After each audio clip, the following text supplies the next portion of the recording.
Welcome to another episode of the Redeemed Man podcast. I'm Nathan Dewberry, part of the team here at The Redeemed.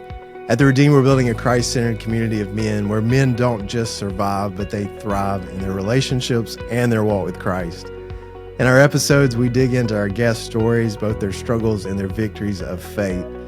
And in today's world, there is a crisis among young men.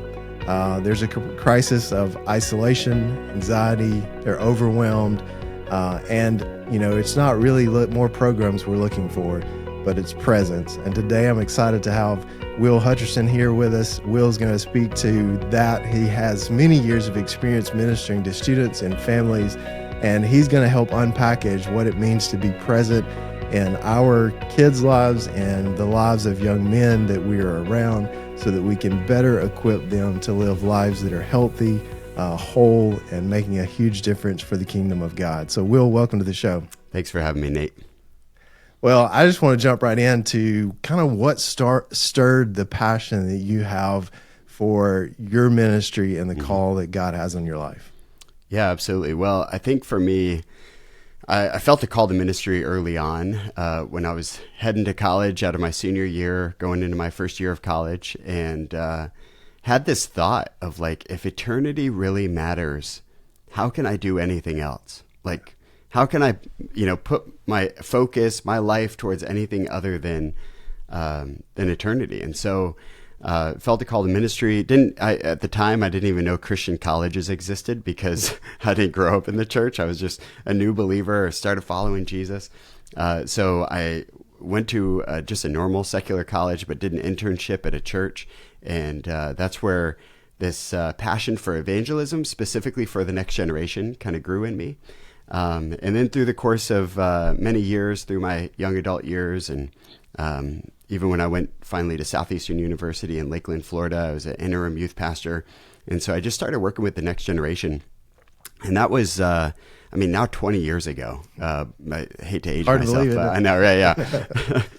But I would say the reason why the work that I do now has kind of shifted to a lot about mental health, a lot about helping parents and dads connect with their kids, is because the ministry that I started with, early 2000s, you'd say, youth ministry back then was really just, I like to say it was sex, drugs, and rock and roll. It's like just don't do sex and,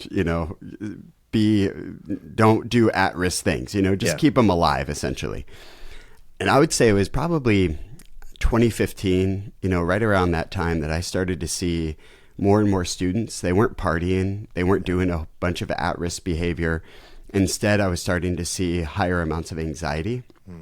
I was starting to see depression symptoms. And the more heartbreaking side, with parents were coming into my office and they were asking me, Will, what can I do to help my kids? And at the time, I know that there's power in our spiritual tools. There's power in Jesus' name. There's power in the truth of Scripture. There's power in coming to church and be a part of a biblical community.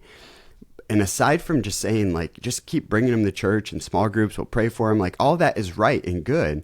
But the practical steps, I didn't really know, like, how to guide parents. And even our leaders that were working with kids, our mentors that were working with kids every single week, when they started to experience like the anxiety levels that went beyond just your normal anxiety, it's like it kind of got stuck. Their brain got stuck in this heightened state of 911 mode.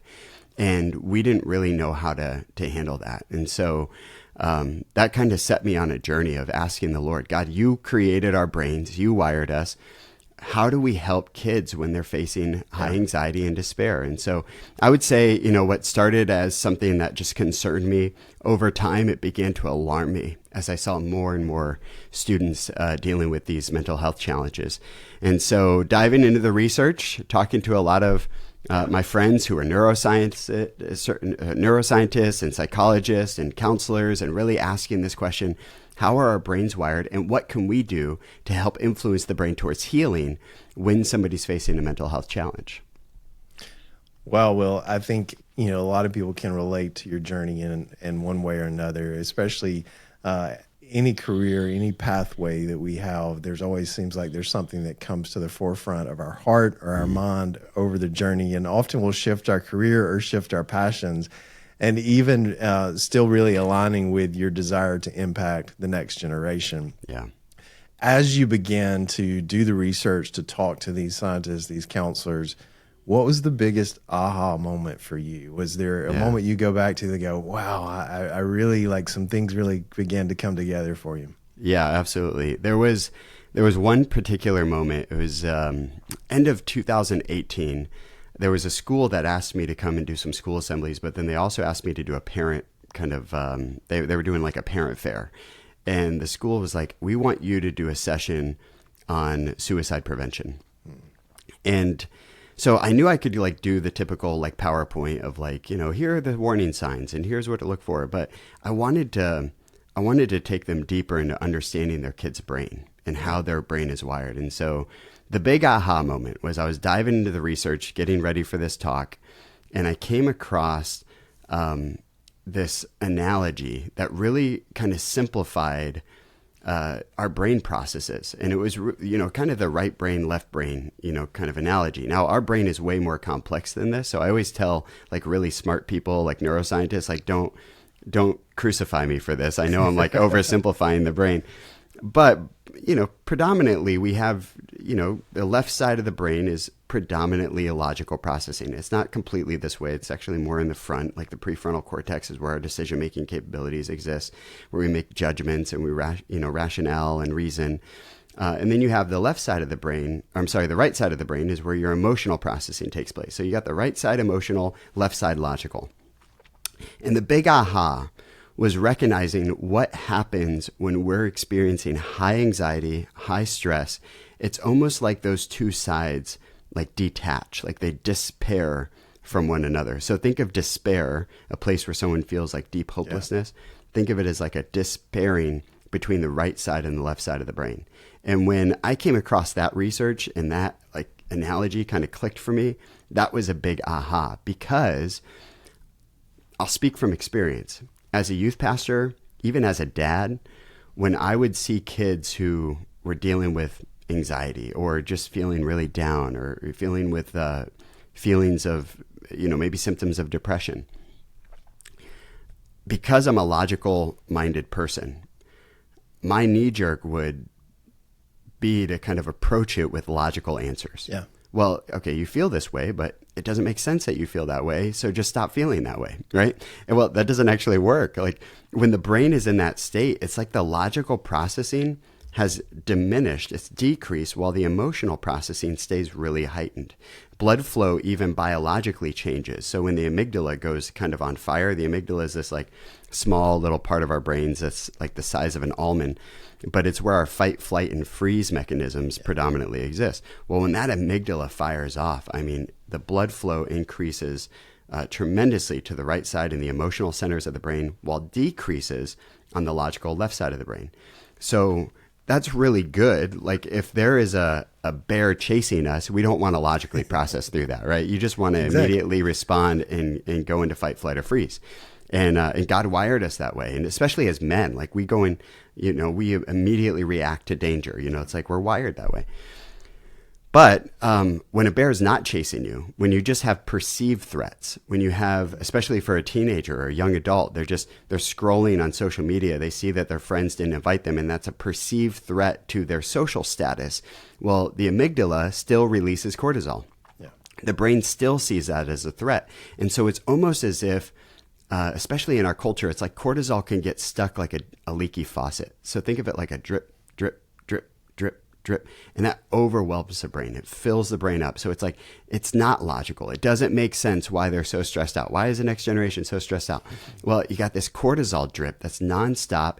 And when we try to approach that brain that is like, high right brain and low left brain with logical processing, it just doesn't seem to click. You can't meet left brain logic with right brain, somebody who's right brain activated.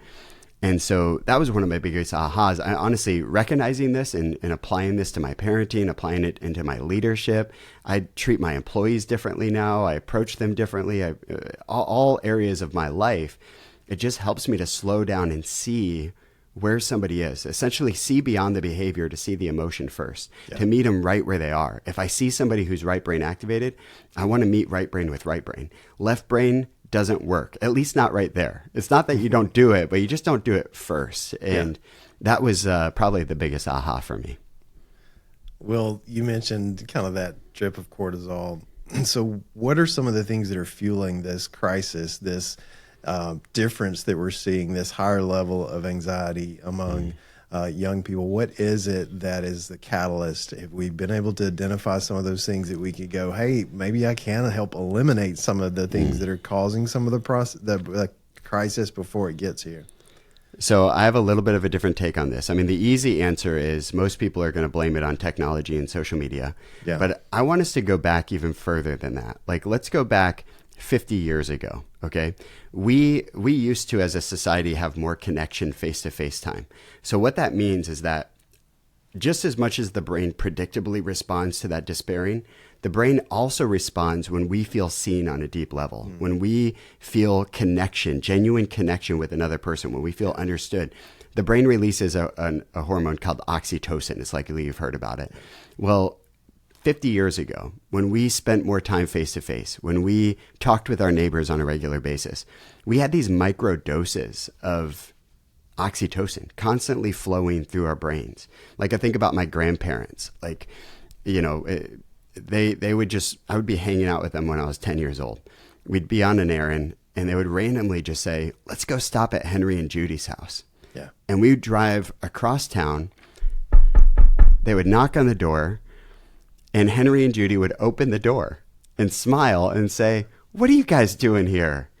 And my grandparents every single time would say, we were just in the neighborhood. Yeah. We weren't in the neighborhood. We drove across town. But then we would walk in and we would sit down on floral couches. I remember it very clearly, you know. There was no television. There was no iPads. There was nothing. They just had conversations, and they would tell stories. They would laugh. But inevitably, if you think through, like, even a natural, like, you're just hanging out with your friends, over the course of 2 or 3 hours, it may start surface level, but inevitably there's going to be a moment where that conversation dips into vulnerability. Yeah. You know, it might be, hey, last time we talked, I know you were getting that thing checked out. Like, what'd the doctor say? Or, hey, I know you were concerned about so-and-so. How's that going, right? You're going to have this moment of vulnerability. And all of that is releasing oxytocin. You're feeling seen. You're feeling connection. So 50 years ago, the culture was more set up to have, I would say, like, resilience. We were more resilient because we had these micro doses of connection and togetherness, and oxytocin was flowing. Now, fast forward, and yes, technology has changed it a lot, but we've been kind of drifting more and more to a disconnected culture. The speed of life has increased tremendously. And even though we might be spending time with people, sometimes we're spending so much time with people, but trying to do the thing or do the things that we're not actually connecting. Like, you know, it's totally possible to hang out with your buddies and you know, you're doing an activity, you're playing golf, or you're you know, shooting skeet, you're fishing, and you don't actually connect because you're so focused on, you know, crushing the fish, you know? And, you know, I think about so many families who are running their kids around in sports and club sports. And it's like, we're doing the thing and we're with people, and that's good, but are we really connecting? Is there these moments where we're slowing down? So I think there's two problems with our culture right now. One, yes, is how technology has decreased face-to-face connection. But the second is our speed, our pace of life. Yeah. It's really difficult to have genuine connection with our kids when we're going 100 miles per hour. It's hard to have genuine connection with our buddies, with our friends, with our spouses when we're going 100 miles per hour. So we have to really fight this in our culture, especially when it comes to, yes, our mental health as dads, as parents, as leaders, but also for the sake of the next generation as well.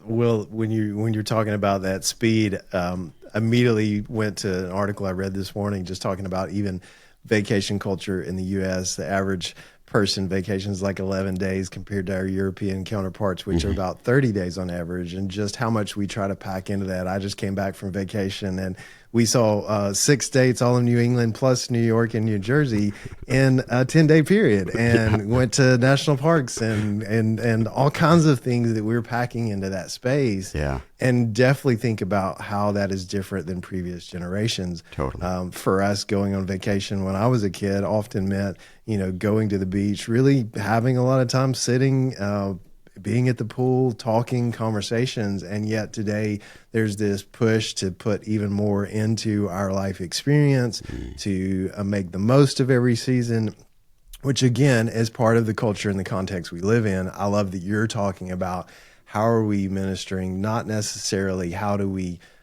focus on the negatives, but how do we encounter what we have been given and make a difference with that. And I think that is so important to go, all right, we're in this culture, our kids are impacted by it, we're impacted by it. How do we adapt and adjust to it so that our lives do make a difference and we are able to be there for our kids emotionally? So I have to ask too, so you talked about all this neuroscience. Obviously there's so much there. Have you thought about going back to school or changing, getting your degree in counseling or something totally different with all the research you've been doing? Yeah, I have thought about that quite a bit. I did go back and I finished a leadership master's degree a couple of years ago, but it kind of scratched the itch, And I was able to apply a lot of this into organizational leadership thought. But yeah, there's a whole nother side here that I've definitely thought about. Yes. Well, let's first talk to dads. I know we've got some dads listening.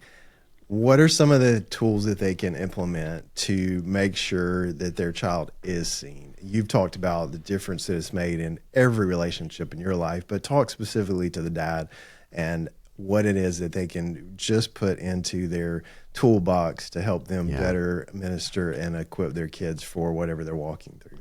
So when you really break down connection starts with simply showing up. And especially in a world where we're more and more digital, we have to realize the power of presence. And the reason why is because how it influences the brain.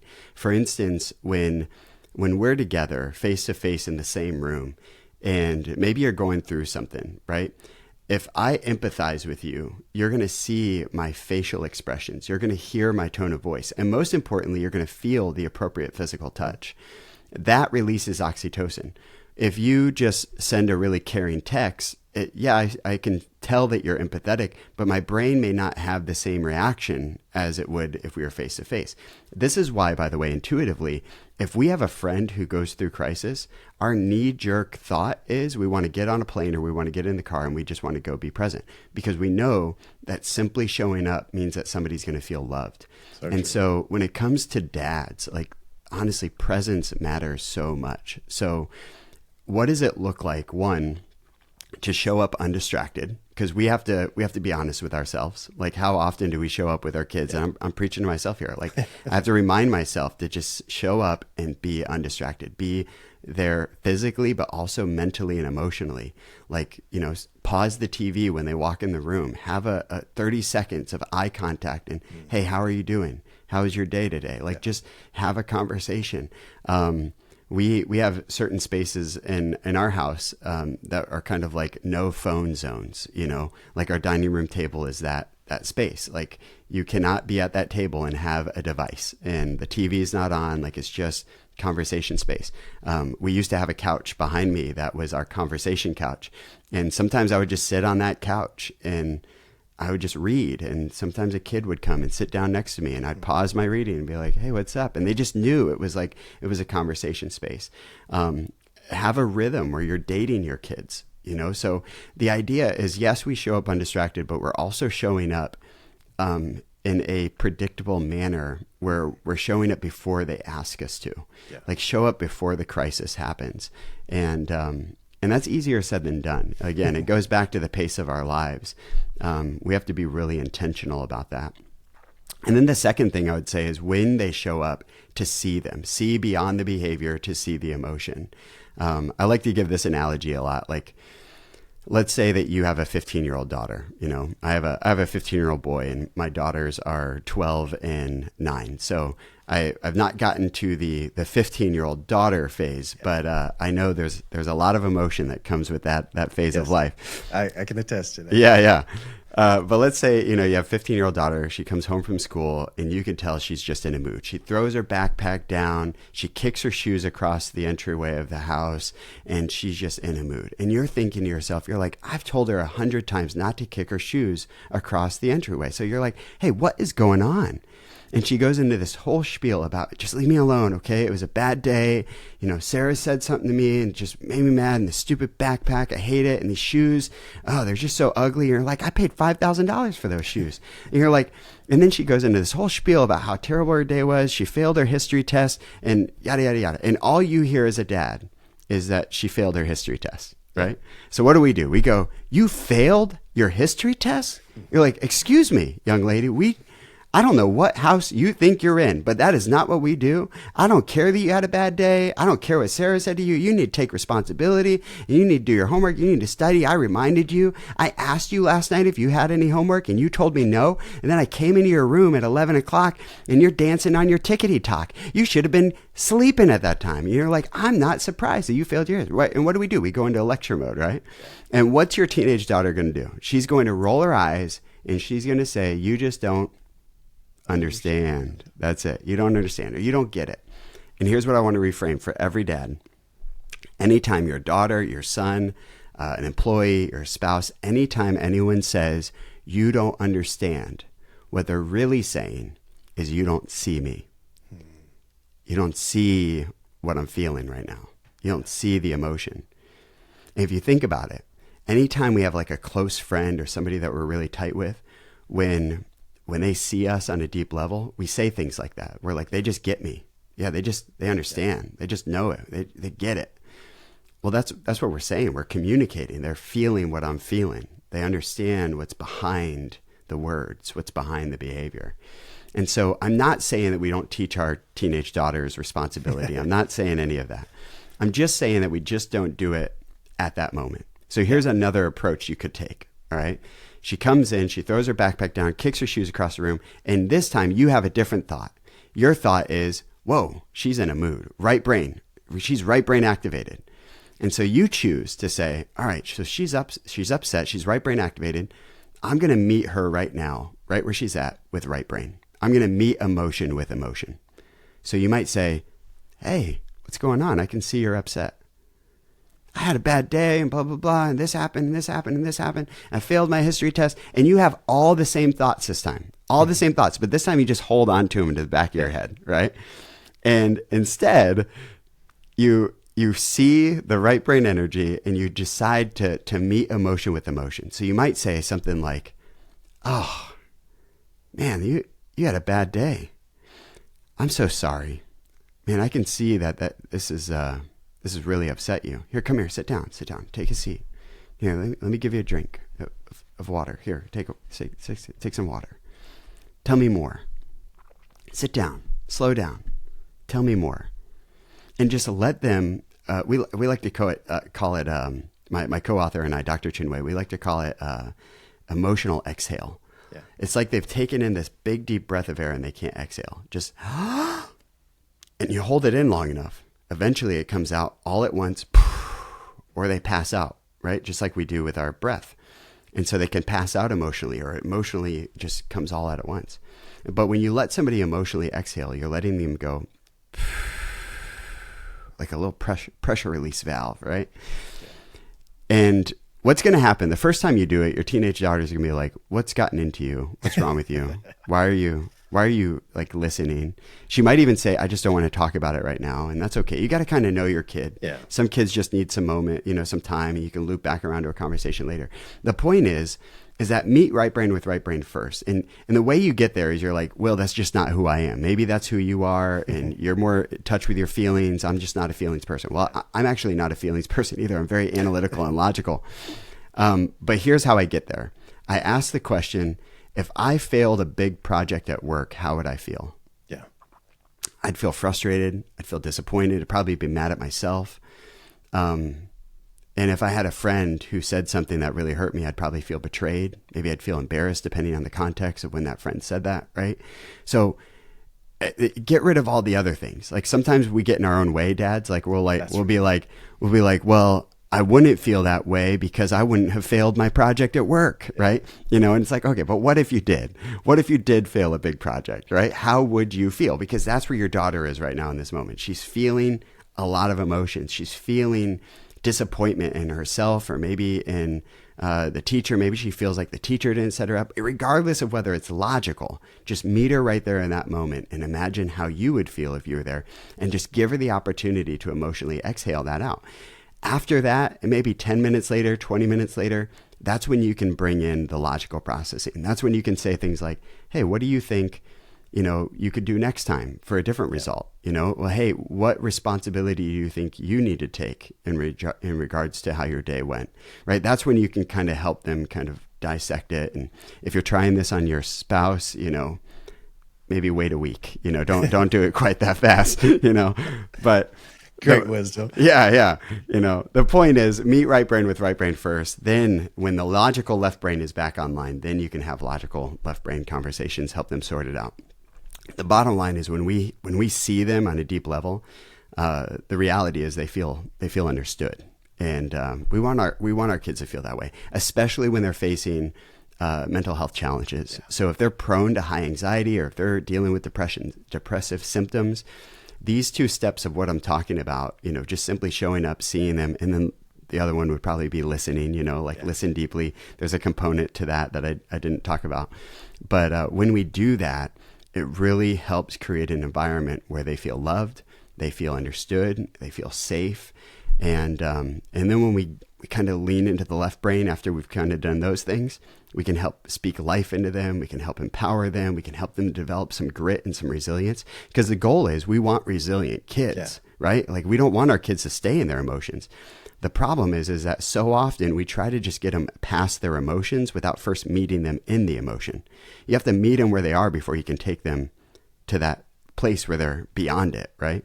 I like to say you have to win the heart before you can lead the mind, Well, Will, I for me, it makes sense, but I also know that there's probably some guys who are listening that go, that's not how I grew up. And, I feel like I'm pretty successful and life's pretty good. And I hear all this stuff about kids today, and they sound like so many are coming home and still at home at 26 and 27. And I don't want my kid that way. So I'm going to push my kid. What would you say to them to try to help them, understand that this is not, again, you talked a little bit about resilience, but this is not a soft approach. This is not an approach where you're trying to bring about kids who cannot handle difficult circumstances. Yeah, I'm really glad you mentioned that, because if I write another book, the next one's going to be on grit and resilience, because that's still the goal. But it's the process and how we go about it. And you're right, a lot of us didn't grow up this way. We grew up with, suck it up, rub some dirt on it, you'll be fine. But there's also some negative consequences to that approach. A lot of dads I talk to, they're like, I never heard my dad say I love you. Well, how did that affect us? We wouldn't necessarily say that was a positive thing. Right. And so, yes, there's just because you turned out okay doesn't mean that the approach was the right thing, It was in spite of that you still turned out okay. It was in spite of the upbringing that, there's the grace of God. And so at the same time, we don't want our kids to be 27 years old and unable to approach life and be independent and overcome negative circumstances in their life. I think when you meet kids where they are first, you help them to emotionally exhale. That is the secret sauce to building the resilience. It's when we ignore it, we don't validate their feelings, that we actually kind of short side them from being able to overcome negative consequences, or negative circumstances rather, in the future. And the last thing I'll say too is usually when I ask anyone over the age of 55 if they had somebody in their high school who attempted or completed suicide, most people will say, I can't think of somebody. Or they might say one. If you ask anyone under the age of 25, they can usually think of someone, at least one. And usually it's a close friend. So obviously something shifted in our culture as well. I would even say if you're over the age of 40, it's likely you hung out with your friends every single day face to face. Like if you experience a disappointing event in ninth grade, like let's say, Nate, you were hanging out with Kyle, right, in ninth grade. Yeah. And let's say that, your ninth grade sweetheart, broke up with you. And, she decided, there was just too much and she broke up with you, whatever. And it's likely you were hanging out with Kyle later that afternoon playing basketball. And you were like, dude, you won't believe this. Jenny broke up with me, and Kyle would be like, no, bro. Yeah. And he'd give you a bro hug. He's like, dude, I'm sorry. It's all right. Don't worry about her. Sarah likes you, like he'll try to make you feel better. Right. Like, like your friend would empathize. And what you didn't realize at the time is just that bro hug, that empathy face to face with your homeboy, like oxytocin was being released in your brain. Now let's fast forward. Let's say we're in ninth grade and you tell me through text, hey, Jenny broke up with me. I text you back an emoji, a GIF. I'm like, man, I'm so sorry, whatever. Don't worry about her. And I send you the text of this girl, that likes you, like yeah. I'm trying to make you feel better. I'm still empathizing with you, but your brain didn't respond the same way. So what I would say to those of us who kind of think like our kids just need to suck it up, they just need to get past their feelings. I would say the culture in which we grew up in is vastly different from the culture that they're growing up in. We had a culture that at least allowed our brains to have a little bit more resilience through connection and oxytocin. We felt seen, like micro doses of feeling seen and understood and connected with our people, a whole lot more than what students are experiencing in this digital world. I won't even get into the whole cyberbullying. That's another factor. It's like our bullies were physical. If we had a bully, they were in person, and then we went home and we had rest. There's no rest from bullies. There's no rest from ridicule or humiliation with the next generation. If somebody's coming at you, they're coming at you, and then you're in your bedroom and they're still coming at you. And so that just puts the brain in a heightened state of 911 mode. And the last thing I'll say is with the next generation, they're constantly getting fed bad news. The world's on fire. Yeah. There's wars over here. There's this happening here.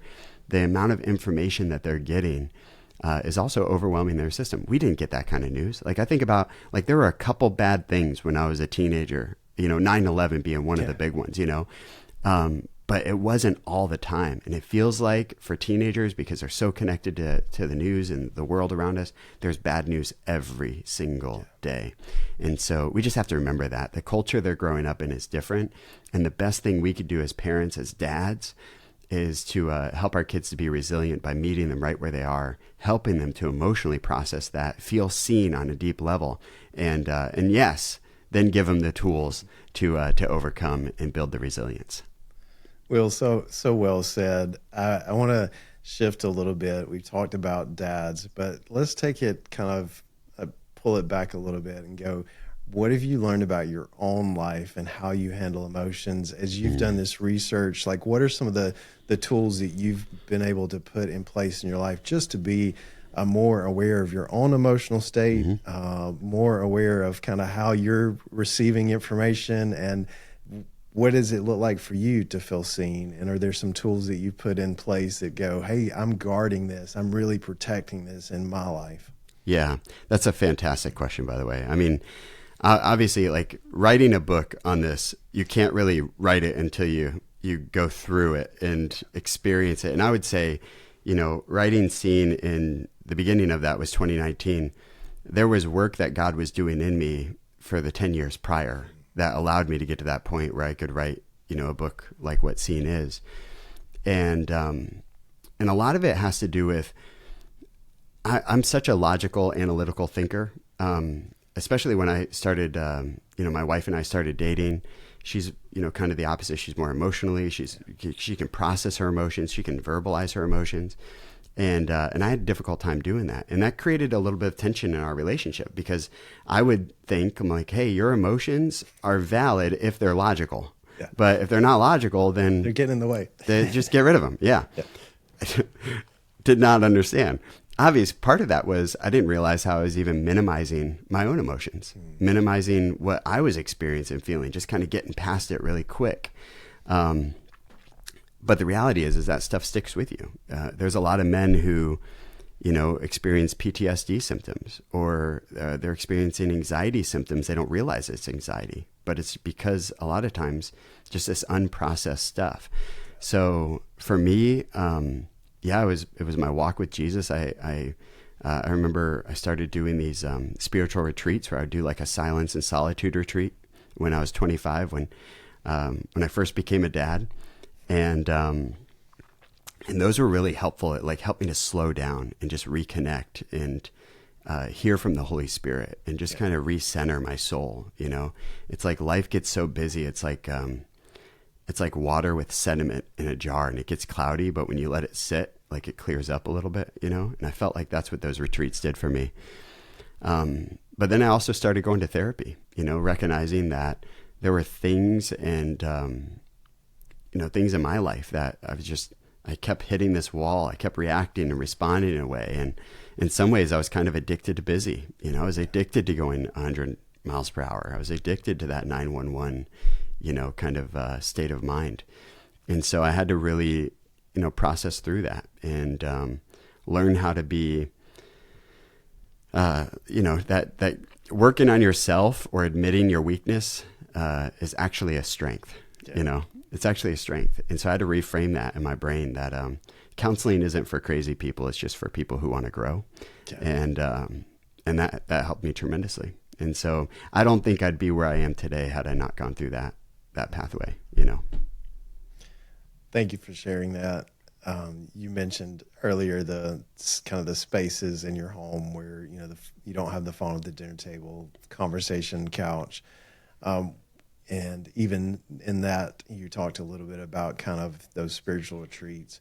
What are some of the guardrails that you've established today personally? And again, I know everybody has to determine what's best for them, what works for them in their situation. But you lead a business, you write books, you speak, you're involved in so many different things, and you have your kids.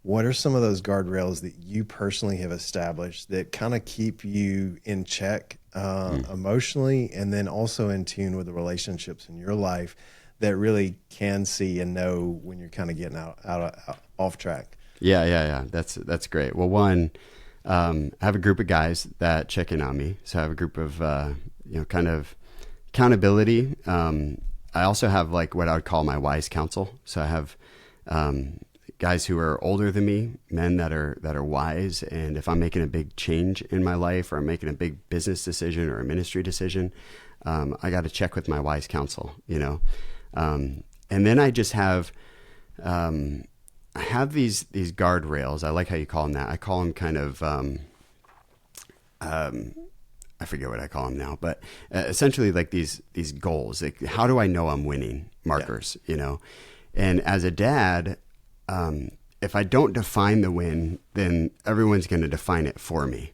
right? As a husband, if I don't define the win, everybody's going to define it for me. And so what I decided to do is, my wife and I, Ariane, we sat down one day and we were like, okay, what does success look like here? Like, we know what the long-term success looks like. We know, like, ultimately when our kids are 25, 30, like the win for me is they want to hang out with me. Yeah. That they love Jesus and they love one another and they still want to hang out with their parents. I'm like, okay, then we did something right there.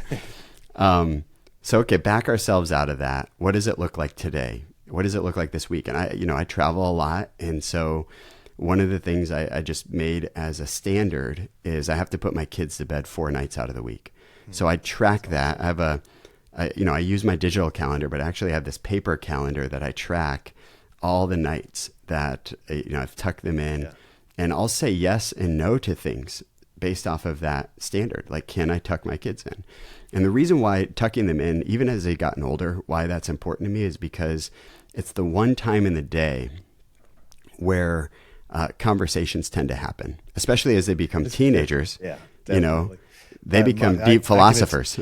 I can attest with it, with an 18-year-old, a 16-year-old, and a 14-year-old. Oftentimes, it is trying to keep your eyes open to engage, because the older they get, the more they want to stay up later. And I'm like, I'm planning on going to work out at 5, and Right. you gotta go. All right, what is most important? And sometimes it's skipping that morning workout because there's a conversation that's going to happen that evening. But That's yeah, it. Teenagers definitely, you kind of got to wait until later in the night. Yeah, totally.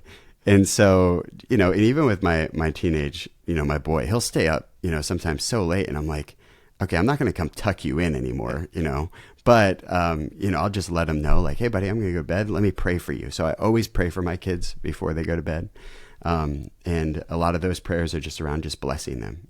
I bless them every single day. So that's a standard. Going on date nights with my wife, and there's certain seasons where that's easier and more difficult. We aim for once a week. I would say we are in this season, we're getting a night in a month right now, but we do these little micro dates too, where we just did one like the other day. Like we just the two of us, we left the kids at home and we went to a coffee shop and I think we went to Costco. I can't remember, but anyways, it was just like a little micro, like check in and driving in the car. Just that is helpful. So that's one of the standards that we have. And then we have to have one day a week that we're just slowing down and we're together. So we call it a family day. It's essentially a Sabbath. We really try to keep the Sabbath. So there's 24 hours. Usually, most weeks, it could kind of move around depending on the week, but most weeks it's, Friday at 5 p.m. to Saturday at 5 p.m. Like we're just trying to stay really disconnected and just be present together. And so those are some of the standards in terms of the rhythm and the calendar life. As far as my personal, growth in spirituality, I do see a Christian counselor every month who is checking my blind spots, asking me the hard questions. And the reason why I decided to start doing it, having a counselor do that once a month, because one, my buddies, my accountability groups, they're busy, they're running their own lives. I'm like, we'll check in with each other, but you kind of miss it. But that one time a month, there's somebody getting in my world, and they're asking me hard questions, and I pay them to do that. So I know it's going to happen. So that's kind of a standard, another kind of, I like what you said, guardrail or guide rail, or what'd you call it? Guardrail. Yeah. Guardrail. Yeah. Guardrail in my life. I think it's, you put those parameters on those principles, those things that guide you and give you direction. And really it's all about knowing the end goal. And if you know where you're going, you can put up some parameters to make sure you're headed in that direction. I love how you unpackage that. And I think for each and every one of us, we've got to look at our lives and go, all right, where do I want to go? And what am I doing now each and every day? I think that is something that everybody can evaluate, and especially in relationship to their kids. When circling a little bit kind of back to thinking about a specific instance, you talked about, daughter coming in, gave that example. How would you handle a situation where it's one of your children, something you've already pre-decided as a family? Let's say it's that we're not going to have a phone at the table, and this child is adamant, I'm going to, like, how do you engage with them in the emotion, but yet be firm in the expectation and the clear parameters you've already established as a family? Because I think that's where people, for me, I've heard people, well, you got to validate their feeling, and almost to the point of we're just going to dismiss the kind of standards that we've established. How do you validate and yet maintain those standards? Because I think there can be some tension for people when they think about those two. Totally. Yeah. And I think you want to have connection before correction. So if you already have baselined, kept that connection, and you're doing all those things, like I said, you're showing up before they need you to, it makes the correction a lot easier. So that's why the rhythm of the investment of connection matters so much. In my mind, as you were talking, my mind went to another layer of something that we just have in our family. We have these 5 core values of what it means to be a Hutcherson, and their identity values. It's just, this is who we are. It's not, you don't get to select if this is who you are. It's who we are because your last name is Hutcherson. Yeah. This is our identity, right? You're part of a greater identity. And yes, you are unique and God made you special and God's going to do unique things through you and in you. Absolutely. But these values, no matter what you do and no matter where he takes you, these values still permeate who you are. And so whenever I have to have a corrective conversation with one of my kids, a lot of times it goes back to those higher values, and it goes back to, hey, you're doing this and this is causing blank, hurt, it's consequence, whatever that is, and that's just not who you are. So I call them back to who they are, their original identity, and that's where you ask the question, like, hey, what's really going on? Because anytime you see defiance, there's a reason, there's more to that story. And I would say if you're a dad, you're listening, you're like, man, my kids just won't listen to me. And maybe you're trying to change the culture of your household and the systems of your household. Just give it lots of time, lots of grace. Like, this is not something that can just, turn around overnight. It's like, you got to take some time, take some breath and give some space. Sometimes there are things that my kids will do that in the natural, I want to just go, I want to go crush them. I want to just correct them. I want to just, figuratively speaking, smack them upside the head, Yeah. But then there's times where I just hear the Holy Spirit say, wait, just don't do anything yet. Just wait, just hang on to that and see how this plays out. And I could tell you more times than not, there's wisdom in just being patient and waiting, not having to, don't chase down everything. I think sometimes as dads, I remember feeling this, especially when they were little, like they would do something and immediately my brain would be like, if I don't correct this behavior in them now, they're going to be in prison, like they're like, this is prison behavior, and that's just ludicrous for us to like project that far, that quick. You got to just remind yourself that, there might be something that you're seeing in their behavior today, but you also have to remember where they are in the phase of their life and where their brain is and how they're developing. I mean, kids don't fully develop their brains until the age of 25. Like the brain is still moldable and shaping and changing. And so we just got to keep that in mind as well. Like as much as we could say they're an adult when they turn 18, they are very much not an adult in terms of neuroscience. So... Well, you talk about those, kind of projections and those fears, and that's what a lot of us as fathers probably are still wrestling with, some of those fears. And I know I have a friend that, he talks often about, and I'm just like, man, you're crushing it as a dad. Like you're stressing about, but I love how you talk about praying for your kids and letting the Holy Spirit guide you. At the end of the day, I tell my buddy all the time, God loves your kids more than you ever will. Yeah. Keep entrusting them to him. And I love how you've made that a part of the rhythm of your household, of praying over them, asking the Holy Spirit for guidance. And I think ultimately that's what we've got to lean into, because we're going to make mistakes. Totally. We're going to really screw up some things and feel like a complete failure. But God is good and he's gracious. And we just got to keep going back to the really the perfect Father that does see us and knows our circumstances. And I love how you're implementing into that your home. I've got to know those 5 things that make a Hutcherson.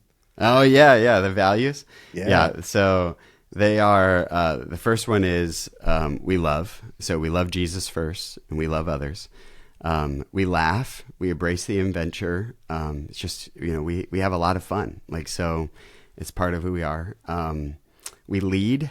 So we lead others. We take the initiative. We grow. And part of growth is resilience. So there's a phrase I say to my kids a lot. Like I'll say, "You're not a delicate little flower. You are," and that's that's a reminder. So we're facing emotions. I talk a lot about emotions in our home. But I also remind them, hey, the good news is you're not a delicate little flower. You're resilient. You're actually strong. And as much as this is hard, you can overcome this because that's who you are. We grow. We're Hutchersons. We grow through this. And then the last one is we give. And so there's just a spirit of generosity that we always want to have. And we give of our time, our money, and we just help people. And so those are our 5 values that we've come up with. Well, thanks for sharing those. We have 5 as well as in our home, so I definitely had to hear what yours were. So. Nice. But I think it's true. I think if you go back to identity and you root everything in that, that's not who you are. This is who we are as Christ followers. This is who we are as whatever our family name is, and making that a part of the culture. We're able to shift the culture wherever we go because we really firmly know who we are and we've established that foundation. And so I think that's, if you haven't done that exercise as a family, go do it. There's I think Patrick Lencioni has one on vision for your family. There's a lot of different things out there, but figure out what your family is going to focus on and have some core values, and those can really help you with building in that identity into your kids. Shifting just a little bit as we near the end of our conversation, what about some men that are listening today that they're like, I don't have kids, but I really want to make a difference. I want to equip this generation for the challenges that they're facing. How could they help a young man be seen this week? Yeah, that's a great question. And you're absolutely right. I mean, we have the next generation, maybe lives next to you. Maybe you have a young man that's your neighbor. Maybe you, got some kids that ride their bikes around your neighborhood, and, you got other neighbors that are constantly barking at them about, stuff that they do. Like, what if you chose to be different, just to simply show up, to see them, to listen, speak life. I mean, if anything, if you're like, I'm not sure how I can help somebody, just speaking life-giving words over them is powerful. So true. Think about it. Our culture is filled with negative and accusatory voices all the time. And so just speaking life, speaking words of kindness over somebody can make a big difference. And you can do that at the Starbucks, drive-through line. You could do that as you're, at a restaurant. I mean, there's so many ways that you could do that. That's just simple. But if you have the opportunity to have somebody in your world, maybe it's a junior employee or maybe an employee that you oversee, I think one of the best things we could do is just be a mentor to show up for them, to listen, to see where they're at, and be a guide. Every Luke Skywalker needs a Yoda, and we get to choose if we want to be that for somebody, and help them to develop grit. It's like they want to have the tools to overcome. Like, every young man I talk to, it's like they want to be successful, they want to grow, they want to get there. And sure, there's some that maybe don't, but maybe they're struggling with depression. And even the people that I know that are struggling with depression, they still want to get better. They want to feel good, but they're having a difficult time. So help them, guide them, encourage them to go to a counselor, encourage them to have a conversation with a professional. The last thing I'll say is don't feel the need to diagnose people. If my kids are, if they got an earache, I don't have to diagnose which virus is causing the earache or how that earache is being formed. I just take them to a doctor. I take them to a professional. And I think we have to remember, when it comes to the brain is an organ just like the rest of our body. And sometimes it gets sick. Sometimes it faces challenges. And the good news is there are professionals that can help us to navigate that. So if you have somebody that you're concerned about who's dealing with a mental health challenge, don't feel like you have to diagnose that in order to help them. Just see them right where they're at. Keep showing up, keep speaking life, keep helping them to feel like they got somebody in their corner, to feel support. And I think that goes a long way, because the reality is a lot of people feel lonely. A lot of people feel like there's nobody in their corner. And just having somebody can make all the difference. Every kid, every young adult is one caring person away from success. That's it. And it may not even be a kid that you see this week. It could be an adult at the counter that just needs to know that they're seen and going, hey, great job. That's right. Thanks for what you did. Because oftentimes it's just those moments that will catch somebody off guard to know that what they're doing really is making a difference, that somebody does notice them. Yeah. Will, such a rich conversation. We could continue for a long time around this, but I would love to wrap up with just you finishing this statement. Redemption means